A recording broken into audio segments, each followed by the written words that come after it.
The live TV, सच सबसे आगे। नमस्कार, मैं अनमोल प्रीतम और आप देख रहे हैं द लाइव टीवी। इस वक्त मैं बहराइच में हूं। ठाकुर हुकुम सिंह किसान स्नातकोत्तर महाविद्यालय, यहां पे गृह मंत्री अमित शाह की रैली है तो अमेठी में प्रधानमंत्री मोदी की रैली है। लेकिन इसी बीच सबसे बड़ी खबर है कि यूक्रेन पर रसिया ने हमला कर दिया है और इस हमले के बाद करीब 20,000 छात्र, भारतीय छात्र यूक्रेन में फंसे हुए हैं। लेकिन सोचिए, इतनी बड़ी आफत आई है, 20,000 भारतीय छात्र यूक्रेन में फंसे हुए हैं और गृह मंत्री, देश के गृह मंत्री जिनके जिम्मेदारी है कि छात्रों को सुरक्षित निकाला जाए क्योंकि वो इस देश के छात्र हैं, इस देश के नागरिक हैं, वो करने के बजाय गृह मंत्री यहाँ पर रैलियाँ कर रहे हैं। दूसरी तरफ प्रधानमंत्री नरेंद्र मोदी अमेठी में रैली कर रहे हैं। ऐसे में सवाल ये उठता है कि प्राथमिकता क्या है प्रधानमंत्री और गृह मंत्री की? क्या प्राथमिकता है? क्या इस देश के नागरिक उनकी प्राथमिकता में है? इस देश के नागरिकों की सुरक्षा उनकी प्राथमिकता में है? ये बड़े सवाल हैं। और दूसरा बड़ा सवाल ये है कि जब प्रधानमंत्री मोदी मंच से ये कहते हैं कि देश के जवानों के लिए, देश के नौजवानों के लिए उनके अंदर देशभक्ति का जोश बढ़ते हैं, राष्ट्रवाद का जोश बढ़ते हैं और कहते हैं कि उनके राज्य में देश आगे बढ़ा है, नौजवानों के अंदर सेना और सुरक्षा को लेकर जोश आया है। ऐसे में सवाल ये उठता है कि जब इसी देश के नौजवान, इसी देश के युवा यूक्रेन में फंसे हुए हैं तो ऐसे में प्रधानमंत्री मोदी रैली क्यों कर रहे हैं? क्यों सारे काम छोड़कर प्रधानमंत्री मोदी उन युवाओं को अपने देश वापस लाने में क्यों नहीं जुटे हुए हैं? तो दूसरी तरफ यह है कि जो विमान जा रहा है एयर इंडिया का यूक्रेन छात्रों को लेने, उसका किराया 3 गुना हो गया है। जो किराया नॉर्मली 20,000 लगता था वो अब 60,000 हो गया है। ऐसे में छात्रों के पास पैसा न होने की वजह से भी बहुत सारे छात्र नहीं आ पा रहे हैं। यूक्रेन में फंसी हुई हैं। रेनू, मेरा पहला सवाल, संकट की घड़ी में किन मुश्किलों का आप यूक्रेन में सामना कर रही हैं और क्या मदद इस वक्त आपको चाहिए? क्या देख पा रही हैं? हम तो चाहते हैं कि हमें इंडियन गवर्नमेंट यहाँ से ले जाए और इस सिचुएशन में भी उन्होंने जो फ्लाइट चलाई है वो 80,000 की टिकट हो रही थी। लास्ट में जब हमने बहुत सारी मीडिया को अपनी रिपोर्ट बनाई तो 55 की हो रही है। मतलब हम नॉर्मल फ्लाइट हमने करी है 26 की, जो 23 की हुई है सिर्फ कतर एयरवेज, और हमारी जो इंडियन फ्लाइट है उसको शर्म आनी चाहिए कि इस टाइम पे वो पैसे कमाना चाहते हैं। तो भारत सरकार से, मोदी जी से किसी तरह की कोई अपील आप करना? हाँ, अपील यही है कि ये किराया जो बढ़ा दिया है, ये टिकट जो है महंगा हो रहा है। टिकट हो रहा है इस टाइम 60,000 रुपये का। इसको भी कम करा जा, बच्चा हमारा वापसी आ जा, अरे ऑनलाइन पढ़ाई हो जा, जो घर पे पढ़ाई कर सके बच्चे। तो पहले कितना था टिकट? 20,000 रुपये एक तरफ का, अब 60,000 रुपये है एक तरफ का। एक तरफ। तो ये कब से हुआ है? ये अभी हुआ जी 15-20 दिन से अभी हुआ है, जब से लड़ाई शुरू हुई है जब से हुआ है। बड़ा सवाल ये है कि ऐसी विपत्ति में भी, ऐसी खतरनाक स्थिति में भी जब यूक्रेन पे हमला हुआ है, भारतीय छात्र वहां पर फंसे हुए हैं, 1-2 नहीं 20,000 छात्र। ऐसे में छात्रों से किराया क्यों वसूला जा रहा है 60,000 रुपये? जबकि होना ये चाहिए कि सबसे पहली प्राथमिकता, किसी के पास पैसे हो या ना हो, उन छात्रों को निकालना है। लेकिन यहाँ प्राथमिकताएं अलग है। पहले आप 3 गुना किराया दीजिए, तब भी आपको प्लेन मिल जाए तो मिल जाए, नहीं तो कोई बात नहीं, वार में मरते हुए छोड़ने के लिए तैयार है। और ये पहली बार नहीं हो रहा है, हर बार ऐसा हो रहा है। चुनाव आता रहेगा, जाता रहेगा, चुनाव मायने नहीं रखता। प्रधानमंत्री मोदी हमेशा अपने शब्दों में यही कहते हैं कि मेरे लिए देश सर्वोपरि है। तो अगर देश सर्वोपरि है तो देश के नागरिक सर्वोपरि क्यों नहीं है? क्या चुनाव देश के नागरिकों की जान से ज़्यादा इम्पोर्टेंट है? ये बड़े सवाल हैं। और बड़े सवाल इसके साथ तमाम उठ रहे हैं कि जब भी ऐसी कोई विपत्ति आती है, ऐसा क्यों होता है कि प्रधानमंत्री नरेंद्र मोदी कहीं ना कहीं चुनावी रैली कर रहे होते हैं या कहीं मनोरंजन कर रहे होते हैं। जब पुलवामा अटैक हुआ, देश में इतनी बड़ी विपत्ति आई, 40 जवान शहीद हो गए, तब प्रधानमंत्री नरेंद्र मोदी जिम कार्बेट में शूटिंग कर रहे थे। और उसके बाद जब किसानों के ऊपर लखीमपुर खीरी में गाड़ी चढ़ी, उस वक्त भी प्रधानमंत्री लखनऊ में एक कार्यक्रम में शरीक हो रहे थे। ऐसे में लगातार सवाल उठ रहा है कि एक तरफ जहां प्रधानमंत्री देश और राष्ट्र की बात करते हैं, युवाओं को आगे ले जाने की बात करते हैं, तो ऐसे में प्राथमिकता कौन है?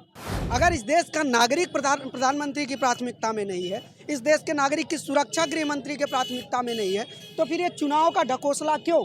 चुनावी मंच से ये क्यों बोला जाता है कि हम इस देश के लिए समर्पित हैं?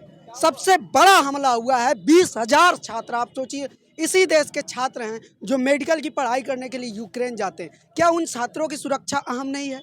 क्या प्रधानमंत्री की जिम्मेदारी नहीं है? क्या गृह मंत्री की जिम्मेदारी नहीं है? सोचिए, ये लोग रैली में आए हुए हैं, ये सारे लोग युवा हैं, ये लोग आए होंगे। आज युवाओं के बारे में बहुत सारी बात हुई होगी, देशभक्ति के बारे में बहुत सारी बात हुई होगी, राष्ट्रवाद के बारे में बहुत सारी बात हुई होगी।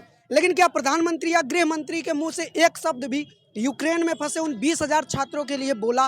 क्या गृह मंत्री ने एक शब्द भी बोला? आप लोग गए थे रैली में, आप लोग रैली में गए थे, तो क्या गृह मंत्री का भाषण सुना आपने? तो सुना है? क्या गृह मंत्री ने आपको बताया कि 20,000 हमारे छात्र यूक्रेन में फंसे हुए हैं? ये जिक्र नहीं था, ये जिक्र था? जी नहीं, बिल्कुल नहीं था। इसका जिक्र ही नहीं था? जी बिल्कुल नहीं था। मतलब इस भाषण में ये नहीं बताया गया कि रसिया ने यूक्रेन पे हमला कर दिया है और हमारे छात्र फंसे हुए हैं? देखिए, यहाँ पे तो पार्टी बेस अपना प्रचार कर रही है। हाँ। यहाँ पे लोग अपने जो नेता आ रहे हैं, चाहे अमित शाह जी हों या माननीय अखिलेश यादव जी हैं, जो भी हैं, सब लोग अपनी पार्टी का पक्ष रख रहे हैं। यहाँ कोई देश थोड़ी ना देख रहा कि हमारे छात्र कहाँ। अबे तो देश देखेगा क्या होगा। देश देखेगा, लेकिन जिम्मेदारी है, गृह मंत्री की जिम्मेदारी है। वो एक पार्टी के नेता के साथ साथ इस देश के गृह मंत्री भी हैं, इसलिए उनकी जिम्मेदारी है और उनकी प्राथमिकता भी यही होनी चाहिए। यहाँ हमने लोगों से बातचीत भी किया, लोगों से जाना भी, लेकिन उस बारे में कोई चर्चा नहीं है। हालांकि ये अलग बात है कि जब घटना हो जाएगी उसके बाद चुनावी माइलेज के लिए भले प्रधानमंत्री अपने भाषणों में जिक्र कर दे, लेकिन जिस वक्त घटना हो रही होगी उस वक्त कोई उपाय करे, कोई ठोस उपाय करे कि घटना को रोका जा सके, बड़ी अनहोनी को रोका जा सके, ऐसा कुछ नज़र नहीं आ रहा है। प्रधानमंत्री की प्राथमिकताएं सिर्फ चुनावी रैलियां हैं, वो कुछ भी करते हैं, 24/7 चुनावी मोड में रहते हैं, गृह मंत्री चुनावी मोड में रहते हैं, लेकिन भाषणों में इस बात का जरूर जिक्र होता है कि देश सर्वोपरि है, लेकिन कथनी और करनी में लगातार अंतर देखने को मिल रहा है। अगर ऐसा ना होता तो आज प्रधानमंत्री मीटिंग ले रहे होके एयर इंडिया को जल्दी से जल्दी ये आदेश दिया जाता कि पैसे इंपॉर्टेंट नहीं है, हमारे छात्रों की जान इंपॉर्टेंट में है, उनको पहले लाया जाए, लेकिन ऐसा नहीं हो रहा है। दूसरा इफेक्ट इसी के साथ सवाल ये उठा कि जब सरकारी एयरलाइन था तो 20,000 किराया था, लेकिन एयर इंडिया के प्राइवेट होते हुए ही जैसे ही प्राइवेट हुआ स्थिति इतनी खतरनाक हो गई, स्थिति इतनी बदतर हो गई कि 20,000 छात्र फंसे हुए हैं, इतनी इमरजेंसी सिचुएशन है, लेकिन फिर भी प्राइवेट होने के बाद प्राइवेट कंपनी का प्रायोरिटी छात्रों की जान नहीं, नागरिकों की सुरक्षा नहीं, पैसा है, इसीलिए प्राइवेटाइजेशन का भी विरोध होता है। लेकिन सवाल तमाम हैं और सवाल लगातार उठते रहेंगे, चुनाव आता रहेगा, चुनाव जाता रहेगा, लेकिन देश सर्वोपरि है, देश के नागरिक सर्वोपरि हैं। ये बात गृह मंत्री को भी सोचना चाहिए, ये बात प्रधानमंत्री को भी सोचना चाहिए। अगर कोई कंसर्न है, प्रधानमंत्री अगर इस बात को लेकर चिंतित होते, इस देश के नागरिकों को लेकर चिंतित होते, तो अभी सारी रैलियां कैंसिल होती। रैली नहीं होती, रैली कल हो जाएगी, परसों हो जाएगी, नहीं भी होगी तो भी चलेगा, एक रैली से कुछ बिगड़ने वाला नहीं है, लेकिन 20,000 छात्रों की जान खतरे में है, वो ज़्यादा इम्पोर्टेंट है, वो भी विदेश में, एक ऐसे देश में जहाँ कुछ भी हो सकता है, जहाँ बम गिर रहे हैं, रसिया ने अटैक कर दिया है, कब कहाँ बम गिर जाए कोई भरोसा नहीं, कब कौन उस हमले की चपेट में आ जाए कोई भरोसा नहीं, किस छात्र को क्या हो जाए कुछ पता नहीं। एम्बेसी बंद हो गई है, भारत का जो दूतावास है वो भी यूक्रेन में ठप पड़ गया है, ऑटो नहीं मिल रहा है, रिक्शा नहीं मिल रहा है, यातायात साधन सब ठप पड़ गया है। ऐसे में कुछ इंतजाम किया जाए। हम लोग यहाँ पे कीव रेलवे स्टेशन में फंसे हुए हैं, हम लोग रात भर से यहाँ पे आए हुए हैं, हम डिफरेंट यूनिवर्सिटी से आए हुए हैं, बहुत सब अलग अलग जगह से आए हुए हैं। हम एम्बेसी को कॉल करे जा रहे हैं, यहाँ पे हम बहुत परेशान हैं, लेकिन एम्बेसी कोई जवाब नहीं दे रही है, ना यहाँ से जाने के लिए कोई रास्ता है हमारे पास, टैक्सी वाले नहीं मिल रहे हैं और कुछ भी नहीं है, और एम्बेसी कोई जवाब देने को तैयार नहीं है। तो अब हमें जवाब दिए हम करेंगे। एम्बेसी हमारी जो एम्बेसी है कीव में वो बंद हो चुकी है, मतलब उन्हें बोल दिया गया है, ऑर्डर आ गए हैं कि इंडिया जा रही है एम्बेसी, तो अब यहाँ पे कोई हेल्प करने के लिए तैयार नहीं है, टैक्सी नहीं मिल रही है, बस नहीं मिल रही है, हम कहाँ जाएं मतलब। पर हमारी रिक्वेस्ट है कि सिर्फ हमें सेफ जगह पे लिया जाए, हम ये नहीं कह रहे कि हमें तुरंत इंडिया वापस जाना है, पर हमें एक सेफ जगह, हम एम्बेसी से ये चाहते हैं कि हमें एक सेफ जगह दी जाए। मेरी प्रधानमंत्री जी से अपील है, गृह मंत्री जी से अपील है कि प्लीज आप ये चुनावी रैलियां बंद करें, कम से कम ऐसी संकट की स्थिति में इस तरह की चुनावी रैलियां ना करें। अगर इस देश के नागरिक आपकी प्राथमिकता में है और प्राथमिकता में ना हो तब भी आपकी प्रधानमंत्री होने के नाते, गृह मंत्री होने के नाते आपका फर्ज है कि आप इस देश के नागरिकों की सुरक्षा करें। इसलिए तत्काल प्रभाव से आप प्लीज ये सारी रैलियां बंद करें, खत्म करें। आप पहले अपने देश के लोगों को बचाएं, उससे ज़्यादा कीमती कुछ नहीं है। अगर आप ये रैली 4 रैली नहीं भी करेंगे और 20,000 छात्रों को बचा के लेके चले आएंगे तो उसका जो मैसेज जाएगा, उसका जो जनता के दिल पे प्रभाव पड़ेगा, वो इस 5-4 रैली से बहुत बड़ा होगा। आप जनता के दिलों में बैठ जाएंगे, रैलियों से ज़्यादा इम्पैक्ट होगा। लेकिन अगर आप रैली करते रहेंगे, दूसरी तरफ छात्र मरते रहेंगे, पिटते रहेंगे, धमाकों में डरते रहेंगे, तो फिर आपकी छवि खराब होगी।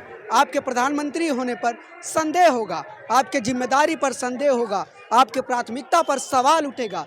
इसलिए प्रधानमंत्री जी, सब छोड़िए, सारी रैली छोड़िए, पहले उन छात्रों को बाहर निकालिए, प्लीज बाहर निकालिए। हमारे देश के 20,000 छात्र संकट में हैं, उनकी जान खतरे में है, उनके ऊपर कभी भी बम गिर सकता है, लेकिन आप प्लीज उनको बचाइए। ये देश खतरे में है, इस देश के 20,000 नौजवान खतरे में है, जो कल को डॉक्टर बनके इसी देश की सेवा करेंगे, इसी देश के मरीजों का इलाज करेंगे, इसी देश के बीमारियों का इलाज करेंगे, इसी देश के गरीब गुरबा का इलाज करेंगे, इसी देश के प्राइवेट सरकारी अस्पतालों में काम करेंगे। उनको बचाइए, वो इस देश के भविष्य हैं, उनको बचाइए। रैलियाँ चलती रहेंगी प्रधानमंत्री जी, लेकिन अगर एक नागरिक की भी जान जाती है आपके प्रायोरिटी की वजह से, आपके लापरवाही की वजह से, तो जिम्मेदार भी आप ही होंगे।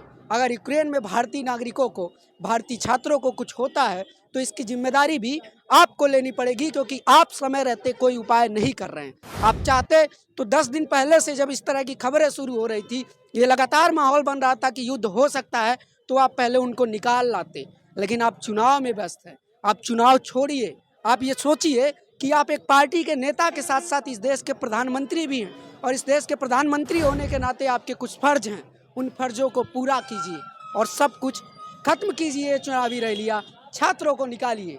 लेकिन अगर आप नहीं निकालते हैं, तो इस देश के नागरिक, इस देश के पत्रकार, इस देश के जागरूक लोग आपको निर्लज्ज कहेंगे, आपको एक गैर जिम्मेदार प्रधानमंत्री कहेंगे, आपको एक लापरवाह प्रधानमंत्री कहेंगे। अगर आप ये सब सुनना चाहते हैं और आपके लिए इस देश के नागरिकों की जान इम्पोर्टेंट नहीं है, रैलियाँ इम्पोर्टेंट है, तो फिर कोई बात नहीं। लेकिन अगर आप आदमी हैं, आपके अंदर दिल है और आपके अंदर ये क्षमता है कि आप अपने छात्रों को बचा सकते हैं, अपने देश के नौजवानों को बचा सकते हैं, तो बचाइए और मानवता दिखाइए, अपने नागरिकों को वहाँ से सुरक्षित निकालिए। ये सारी चीज़ें मैं इस रैली से दिखा रहा था। मेरा कोई उद्देश्य नहीं है कि मैं गृह मंत्री को बदनाम करूं, मेरा कोई उद्देश्य नहीं है कि मैं प्रधानमंत्री को बदनाम करूं, लेकिन एक पत्रकार होने के नाते मेरा ये फर्ज है कि मैं सवाल पूछूं। मैं गृह मंत्री अमित शाह से भी सवाल पूछूं, मैं प्रधानमंत्री नरेंद्र मोदी से भी सवाल पूछूं। अगर प्रधानमंत्री राहुल गांधी होते तो मैं उनसे भी सवाल पूछता, अगर वो चुनावी रैलियाँ कर रहे होते तो उनसे भी मैं कहता कि आप ये जो कर रहे हैं ये गलत कर रहे हैं। आपकी प्राथमिकता रैली नहीं, आपकी प्राथमिकता इस देश के नागरिकों की जान होनी चाहिए। इसलिए प्लीज उन छात्रों की मदद कीजिए। कैमरा पर्सन संजीत के साथ मैं Anmol Pritam, Bahraich, UP. The live TV, सच सबसे आगे।